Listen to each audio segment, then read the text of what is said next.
masih setia bersama kami dalam Kominfo Newsroom. Pemirsa, pemerintah tengah menyusun rencana pembangunan jangka panjang nasional terbaru, yakni RPJPN 2025 hingga 2045 yang mengusung visi negara Nusantara berdaulat, maju dan berkelanjutan. Menteri Perencanaan Pembangunan Nasional Suharto Monoarfa memaparkan 5 sasaran visi Indonesia Emas di tahun 2045.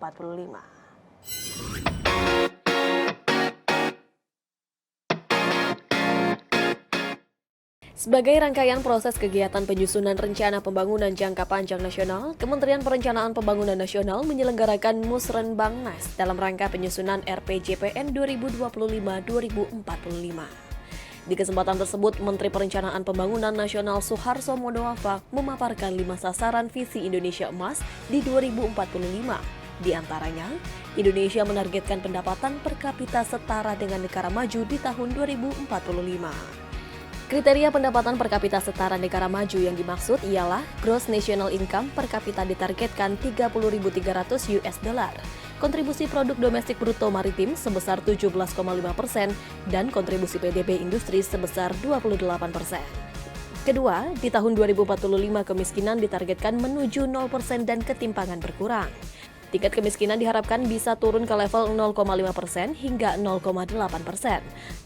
Lalu gini rasio ada di level 0,290 hingga 0,320. Kemudian kontribusi kawasan timur Indonesia terhadap PDB sebesar 26%. Ya, dan yang paling penting adalah rasio Gini. Ini yang menggambarkan mengenai apakah kita telah berbagi dengan adil. Karena sekarang kita masih pakai dengan angka pengeluaran. Mudah-mudahan rasio Gini yang ke depan kita bisa lihat dari pendapatan, sehingga apakah pendapatan itu terdistribusi dengan baik atau tidak. Dan kita berharap kontribusi dari kawasan timur menjadi lebih naik dibandingkan di sebelah barat. Ketiga, menjadikan Indonesia di 2045 sebagai kepemimpinan dan pengaruh di dunia internasional meningkat dengan target Global Power Index di 15%. Keempat, daya saing sumber daya manusia meningkat dengan Human Capital Index sebesar 0,73. Dan kelima, intensitas emisi GRK menuju net zero emission dengan penurunan hingga 93,5%. Tahun 2025 ini sebagai pijakan awal untuk take off kita sampai dengan 2045. Kita berharap GNI kita dari yang sekarang sudah di 4.400-an. Ya, tahun depan 4.700 mungkin. Dan tahun 2025 kita berharap kita mulai dengan angka 5.500. Pada peringatan ke-58 Lembaga Ketahanan Nasional Indonesia atau Lemhanas, Andi Wijayanto mengatakan, dukungan lembaga yang dipimpinnya dalam isu strategis transformasi Indonesia tahun 2045. Dalam kesempatan itu, Andi juga meluncurkan 58 buku mengenai Lemhanas. Gubernur Lembaga Ketahanan Nasional Andi Wijayanto mengatakan, lembaga yang dipimpinnya ikut merancang 5 isu strategis transformasi Indonesia pada tahun 2045. Di antaranya, dengan memperkuat konsolidasi demokrasi Indonesia, merancang transformasi digital, merancang transformasi ekonomi hijau, transformasi ekonomi biru, serta simbolisasi pembangunan Ibu Kota Nusantara. Hal itu disampaikan Andi saat memberi sambutan di acara peluncuran buku dalam rangka Hari Kebangkitan ke-58 Lemhanas. Dan dengan simbolisasi pembangunan Ibu Kota Nusantara, kami juga merancang Indonesia yang baru, Indonesia yang smart, Indonesia yang green, Indonesia yang bisa menjadi global hub. Itu yang akan menjadi tugas kami ketiga sesuai dengan penugasan yang diberikan kepada kami di awal 2022. Di kesempatan tersebut, Andi juga menyampaikan bahwa peluncuran buku sebanyak usia saat peringatan Hari Jadi Lemhanas setiap tahun merupakan tradisi yang kini dipertahankan untuk mengingatkan bahwa buku adalah jendela dunia.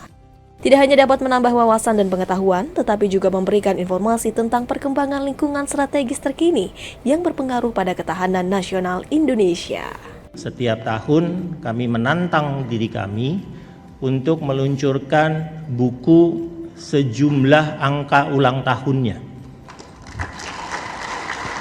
Di tahun lalu kami meluncurkan 57 judul buku-buku yang memang baru diterbitkan, dan tahun ini kami berhasil menghimpun dari alumni, dari tenaga pengkaji, dari tenaga pengkajar, dari tenaga profesional Lemhanas untuk meluncurkan 58 buku.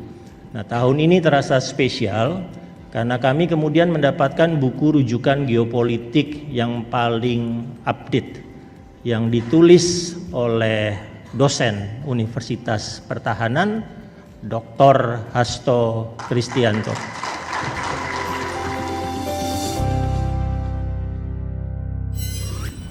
Wakil Presiden Republik Indonesia Ma'ruf Amin menegaskan para tokoh agama harus berperan menciptakan perdamaian dunia, mengingat saat ini masih banyak konflik di dunia yang mengatasnamakan agama.